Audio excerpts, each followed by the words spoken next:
Mayan daily life was pretty basic back in the day. In 2000 BCE, in Coelho in northern Belize, there is evidence saying that Mayans lived hunter-gatherer lives. They hunted or fished to catch food for the day. Their lives were based on subsistence. Their lives were also family-oriented. Aside from hunting and fishing, they also grew maize, fruits, and cacao. From 1000 to 300 BCE, most of the families moved into the interior areas, forming small communities. During 300 BCE to 250 CE, there were already cities and governments. People worked for the government, and in return, the government managed the cities and made sure everybody had food. Back in 2000 to 1000 BCE, there were no communities yet, just families and huts. But they did already have simple ceramics to assist their daily lives. Apart from that, they were also able to tame animals and have them as pets or help in farming or hunting. Towards the latter parts of the Preclassic era, they started building buildings, mostly temples, and incorporated their architecture in building efficient but nice-looking buildings. During the early parts of the Preclassic period, there were no communities yet. People lived as families in huts, split up from other families. From 1000 BCE to 400 CE, they had irrigation and canals to help them farm further inland. In 300 BCE to 250 CE, they had an organized system running like a government for the big cities so that the entire population gets fed. During 2000 to 1000 BCE, they were hunter-gatherers, hence, there wasn't much of a social system. There were families, so the parents would hunt for the kids. During the later part of the Preclassic era, cities had emerged and had an organized system. It was established and ran like a government. They controlled and organized the farming so that it could feed the city. Their economy was also based on agriculture and a trade of handicrafts. During this period, they also established the Maya kingship. During the early part of the Preclassic era, the Mayans were separated from each other and lived as families. The first villages appeared in 1200 BCE. Between 1000 BCE and 400 BCE, plazas started appearing. Small communities started appearing in Coelho, Cerros, Nomul, and Lamanay. From 300 BCE to 200 CE, big cities such as El Pilar and Tikal appeared also. During this time, Tikal was at its peak and was expanding and expanding.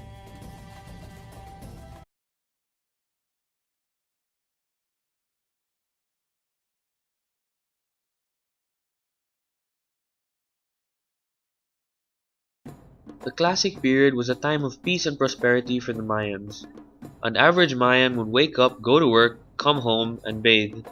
Bathing was very important in the Mayan culture. Men and women usually got tattoos when they married. Their staple food was maize, but for meat they also ate fish, deer, ducks, and turkey. Their currency was cacao seeds. Their daily lives got more complex as the establishment of the social system happened. Nobles and kings resided in palaces living a luxurious life, while the commoners lived in stone or mud huts, working all day. Women in the Mayan society were respected and treated well. When a couple gets married, the man has to move into the woman's house until he can prove himself. If he isn't worthy, the woman can divorce him. For entertainment, Mayans played music and dance, as well as played the Mayan ball game. During the Classic period, architecture developed rapidly due to the increase in number and size of buildings being constructed during this period. There was also a widespread use of stelae, which are stone pillars filled with inscriptions recording their political, social, and religious history. The biggest and most popular Mayan buildings and pyramids were built during the Classic period. During this period, they also developed a system to feed the cities and built fields and forest gardens to help organize the growing of foods. During this period, the Mayans invented their own calendars. These calendars were far more accurate than the European calendars. These Mayan calendars were based off the sun. Their calendar system had 360 days in a year, starting in 3114 BCE. Scholars observed the stars and developed complex mathematics. During the Classic period, they also introduced polychrome ceramics and chultuns, which are man-made cisterns to help catch the runoff and rainwater and collect it. The Mayan kingdom was very similar to a serfdom. There was a strict social hierarchy during this time. It was very hard to go up to the social pyramid. Many people did whatever their fathers did. At the top of the social pyramid were the rulers. They were the kings and descended from the ruling family. The family could only change if another family took over by war. Next in line were the nobles and the priests. They were the only ones who could read and write. Nobles were rich families and lived a luxurious life. They did not have to pay taxes. They were usually business leaders or military leaders. Priests were the most powerful people because it was believed that they could talk to the gods. People including nobles bought the priests many gifts and gave them free manual labor. Priests lived far away from the cities and only came to them during festivals and ceremonies. Next in the social pyramid were the merchants and the craftsmen.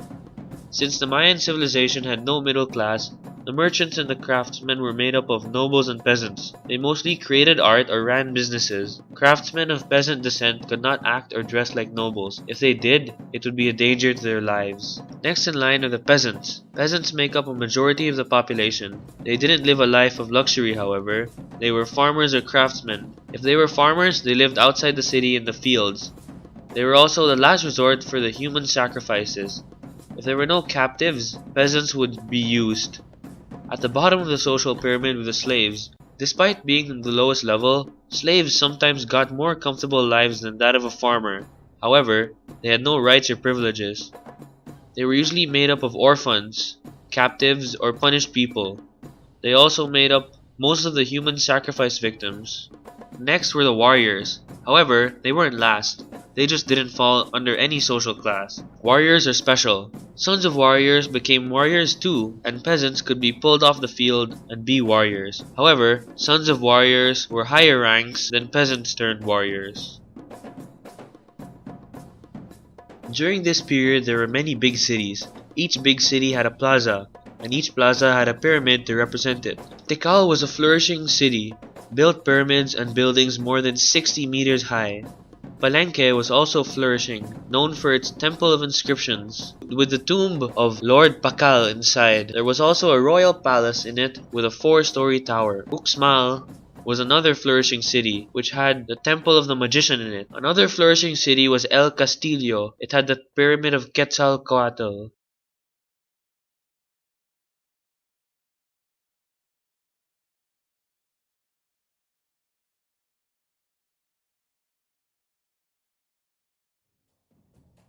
During this time, the once great cities of the Mayan kingdom were abandoned, and there was a sudden population drop, and nobody knows why. There are several theories suggesting that it was climate change, or they ran out of resources, or they fought and killed each other, or there was overpopulation, or there was a natural disaster, or all of these, but nobody knows for certain. A new tribe, the Toltecs, came and inhabited these deserted cities. As the post-classic period came, fear and distrust set into the once peaceful minds of the Mayan people. They shifted their focus to war and militarism, and less towards cosmic activities and religion. When the Spanish conquests came, their lives were disrupted even more, with the introduction of several European diseases and the suppression of native traditions. Despite this, they tried their best to continue their lives as Mayans for as long as they could.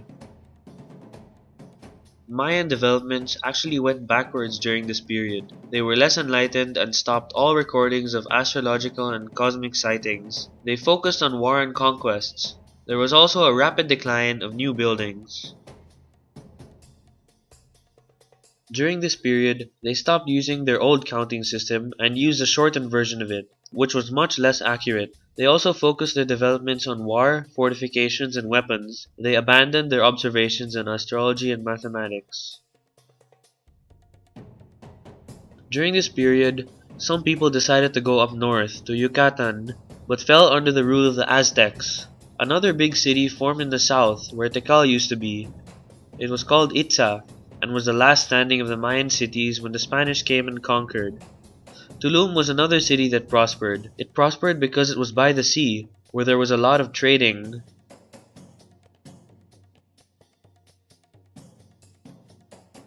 Hernan Cortes, a Spanish explorer, heard about the Mayan civilization from the Aztecs, whom he conquered.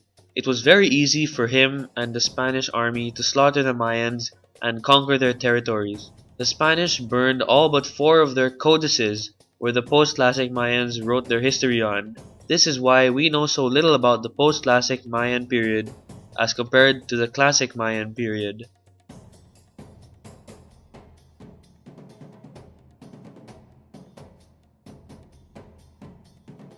Their laws back then were all from religion, and taxation was viewed as religious offerings. Education was mainly for priests, and priests also made the writing. Priests conducted the public rituals, which included human sacrifices and decapitation. Their mindset was very religious, and they created mathematics and astronomy to schedule their rituals properly and accurately. In their religion, they had many deities, which ruled the universe under a supreme god and his consort.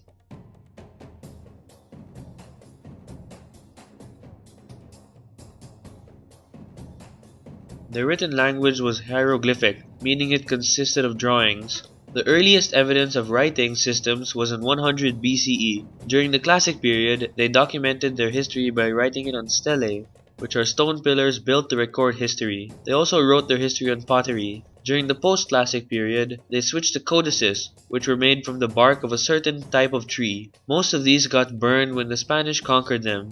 For numbers, Mayans developed the concept of zero and used a base 20 system.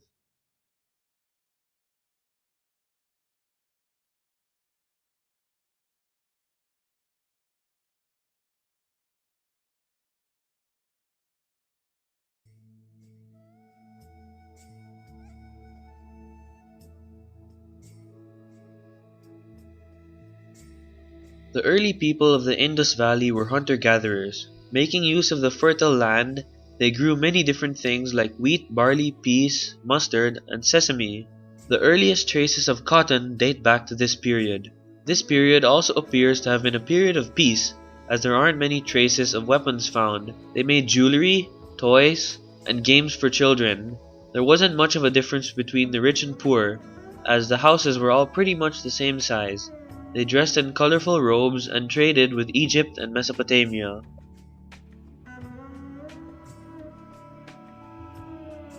The people of the Indus Valley used irrigation to bring the water further inland from the river. By this time, they could already tame animals to be used on the farm or as pets. They also had citadels, where religious buildings were, and granaries, where they stored food. During this time, they already had pots and pans to help with their everyday lives. They also had irrigation to help farm in more areas. They had full houses with kitchens and bedrooms. They could also harvest rainfall and had reservoirs for storing rainwater. During this time, they were also able to create a unique system of weights and measures. They also had seals with symbols, implicating that there may have been economic transactions or a government. They also had a covered system of drains and sewers. They even had dentistry and were able to drill out teeth.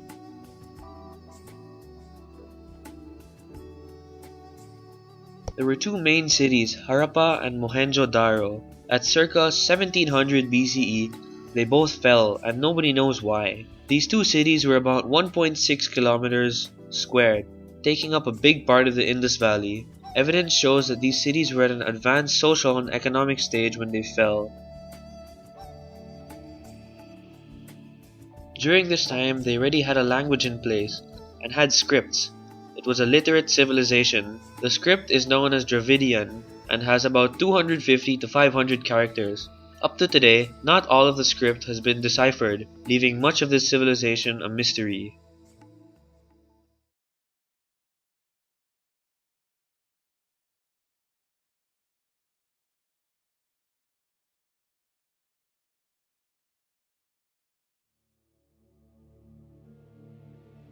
The Aryans, who were the Indo-European people from the north, came to the Indus Valley and brought religion with them. They came and settled in the cities already in place and ruled over the Dravidians already there.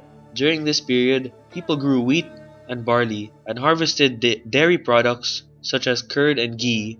Due to religious beliefs, it was already forbidden to eat cows as they were considered holy. Most people ate fruits and vegetables. Their clothing were made of cotton and wool. For entertainment, they had horse racing, chariot racing, dicing, music, and dance. Women in this society were considered inferior to men, and child marriages were common. During this time, they traded with Babylon. Later in the period, they used gold coins as a currency. They also had an organized monarch system, complete with positions such as tax collectors, royal messengers, and treasury officers.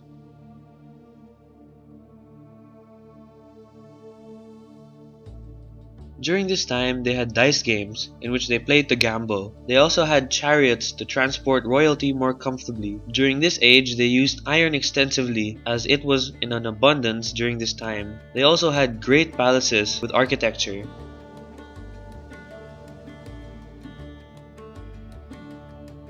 The Aryans ruled over the Dravidians living there.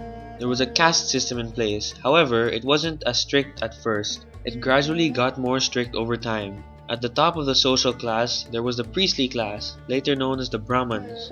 They headed the religious ceremonies and the rituals. The next in line were the Kshatriya, or the warrior class. They were the soldiers and the masters of war that served in the army. Next were the Vaishya, or farmers and commoners class. They made up most of society. At the bottom were the Shudra, or the untouchables.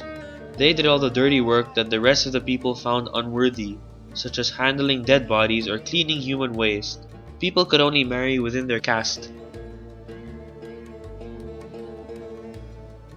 During the early part of the Vedic period, several families joined together to form villages, known as gramas. A group of villages made a larger unit, called a visu. A group of visus made a tribe, and there were many tribal kingdoms during the early part of the period. Toward the later part of the period, bigger kingdoms formed, and the kings assumed godly titles. The kings performed more sacrifices and ceremonies with the priests to keep their positions holier, resulting in the people reacting against the priests. Their written language back then was a complete language known as Sanskrit. They wrote all their texts and history in Sanskrit. It is still used in a few parts of India today. During the early parts of the Vedic period, the Vedas were written. There were 4 Vedas, and they served as the basis for religion back then.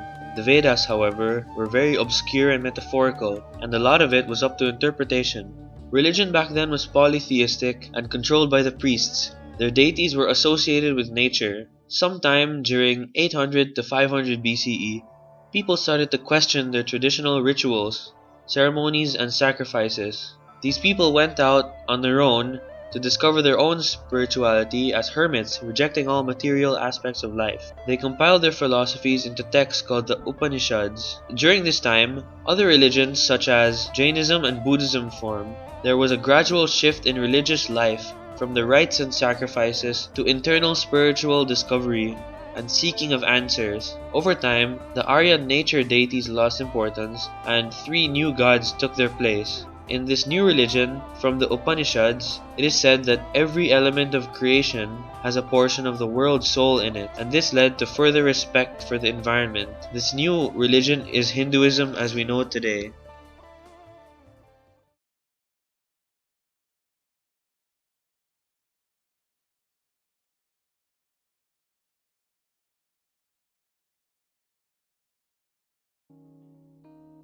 During the early part of the empire's period, people drastically changed their way of life to search inward for spirituality. Buddhism and Jainism spread quickly. During the middle parts of the period, it was very militaristic and many wars happened. During the latter part of the period, the Gupta Empire came. It was peaceful, and the caste system was strong again. Culture also thrived in this period, in the arts, music, and theater.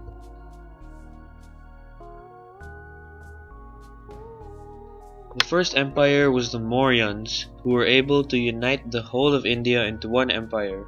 However, they faced many battles and the last of their kings resigned and turned to Buddhism. After that, it was a state of disorder, as it broke up into many different kingdoms which fought each other, until 320 CE, when the Gupta Empire came into place, bringing peace and prosperity. They brought Hinduism back, as Buddhism was the biggest religion. During the Gupta Empire, there were many advancements in mathematics, astronomy, literature, and arts. Mathematicians came up with pi, negative numbers, decimal system with place value digits, zero, and quadratic equations. However, these were kept to a few elite individuals and weren't made public till the Arabs conquered them. Astronomers came up with the idea of a round Earth rotating on its axis.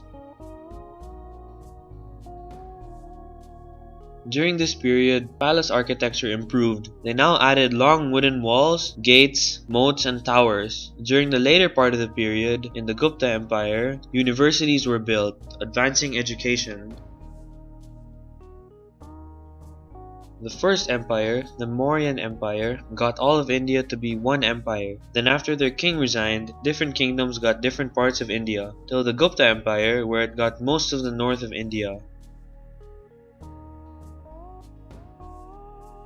During this period, Hinduism, Buddhism, and Jainism were prevalent throughout India. When Alexander the Great came, he adopted Buddhism and brought it to China. During the Gupta Empire, Hinduism spread again and replaced Buddhism as the main religion, but it adopted some of the Buddhist values.